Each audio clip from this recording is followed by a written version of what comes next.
Shalom Aleichem.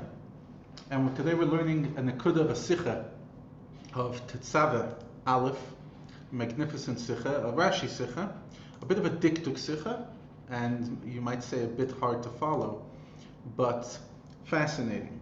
And after the Rebbe explores the whole idea of how Rashi felt compelled, Yikareya, Shaloi, etc., the Rebbe goes and then brings the connection of the fact that Lo Yizach HaChoshen, why the Choshen never could go off, and Lo Yasum Menu, that the stick should never go off, etc. And then the Rebbe comes to the Haydah.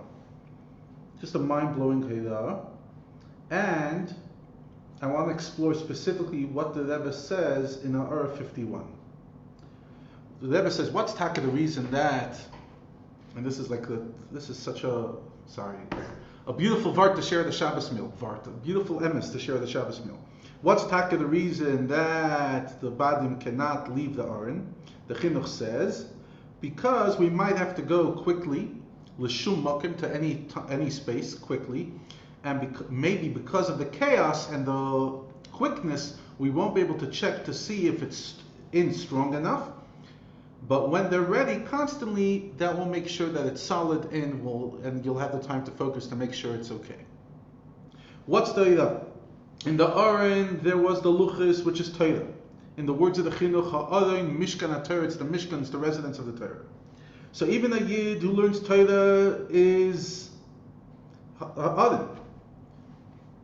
They say the famous joke, that one time this Misnagid fell down, and he says, Chevda, help an Odin full of books get up. Help a Shankis Odin get up. So he's talking about Mishkan HaTorah. So Yid could think, in the time of Limud HaTorah, especially Terasei Yom Nasai, I have to be totally given up. I have no time to think about somebody else. Not then. And this is the Eidah. Even when the Aron's in Kacher Kadashim, the holiest place, only a Kohen Gadol could go in, only on Yom Kippur. Even then, Muchanim Lo'ilam, it has to be ready so that you could go quickly to the place that you'll lead the Aron. Und noch mehr, das erreichen die Baden für die Dabors vermogt in sich dieselbe Habkeit, wie zu reißen und kacken sein bisschen dünner. Taking out the sticks of the Aron is the same harshness as ripping the big dikrona, which is a huge, huge thing. Und nazoi is euch in dem Inyan von Torah, and so is the issue in Torah as well. Wie viel es soll sein, an jeden seid eingetan in der Torah. No matter how much you're involved in Torah, dafür allemal always have to be ready to bring Torah where and to whom it's needed, and in the Eifin Mehidus, quickly to Nachayid and Nachayid. That's what the Sikha says. Then in the final footnote of the Sikha, the Rebbe says, look at the Psak Din, that regarding physical tzedakah, ma'od yesh li zahar. You have to be very careful, specifically in giving it quickly. And the Rebbe references the Sikha of Nachum Ish Gamzu. What's the story of Nachum Ish Gamzu? It's a frightening Gemara. So most of us know about Nachum Ish Gamzu. He said Gamzu L'Teiva and the famous story with the king. But just before the story, the Gemara in Tainus, Chaf Aleph, Amud Aleph 21a, says the following. Amru Alav, they said about Nachum Ish Gamzu that he was Summa Mishteina, blind, Gidem Mishtei Yadav, both his arms were amputated, his legs were amputated, his entire body was covered in boils. And he was lying in a dilapidated house, and legs of his bed were placed in buckets of water so that ants could not climb onto him. What kind of miserable life. Because he was unable to keep them off of him anyway, because he had no hands or feet to take them off. Once his students sought to remove his bed from the house, and afterwards remove his other vessels. He said to them, my sons, remove everything else first, and afterwards remove my bed, because I can guarantee you that as long as I'm in the house will not fall. Indeed, Kachaya, Pinus, Akeleb, Achagach, Pinus, Betasiv, and Nafal Abayas, they did the way he said, and right after that, the house collapsed. Amrulai Tamidav says, students said to him, Rebbe, my Rebbe, since it's evident that you're at Tzadik Gomer, we just saw that the house was standing for you. Lama also lakach. Why such suffering for you?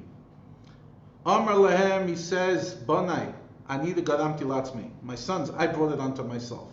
Shapar machas, because one time I was going baderech on the road to my father-in-law's house, and I had with me a load distributed amongst 3 donkeys, masay shleisha chamodim. One of food, one of drink, and one of delicacies. Mine megadim. Ba'ani echad. A poor person came and stood before me in the road saying, Rebbe, parneseni, sustain me. I said to him, Hamtain, 1 second, until I unload the donkey, and I'll give you something to eat. Let me just unload the donkey. I didn't have the chance to do it, and he died. His soul left his body. Halachti, I went, v'nafalti al panav, and I fell on his face, and I said, Einai, my eyes, which did not have compassion on your eyes, shall be blinded. Yadai, my hands that had no compassion on your hands, be amputated. My legs, which had no compassion on your legs, be amputated. And my mind did not rest until I said, may my whole body be covered in boils. Mali kol gufi and malishkin. Amrulai, so they said to him, Ay lecha, ay lanu shirinu bekach. Even so, woe to us that we have seen you in this state.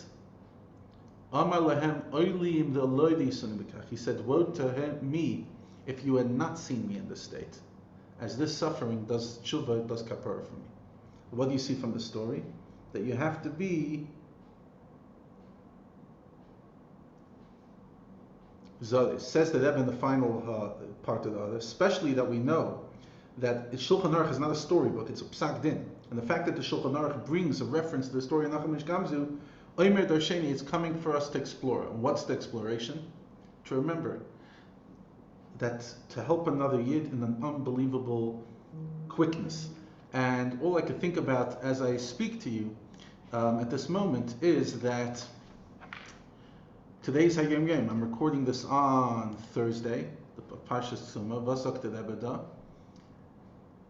Es is a Maila Nifla. It's a beautiful, it's an incredible Maila. When the Eibishter gives us chus and we develop a chush, a feeling, mit Geschmack to Tana Tova Yidin, that somebody else becomes even more precious than we are to ourselves. Because for us, we could always have excuses why it's not good, reasons, chas v'sholem, but the anderen is nishayich klal. So how a Rashi Sikha turns into such a powerful nekuda about what it means to live for another Yid is another unbelievable nes of the Rebbe, and something that we could take to L'chaim.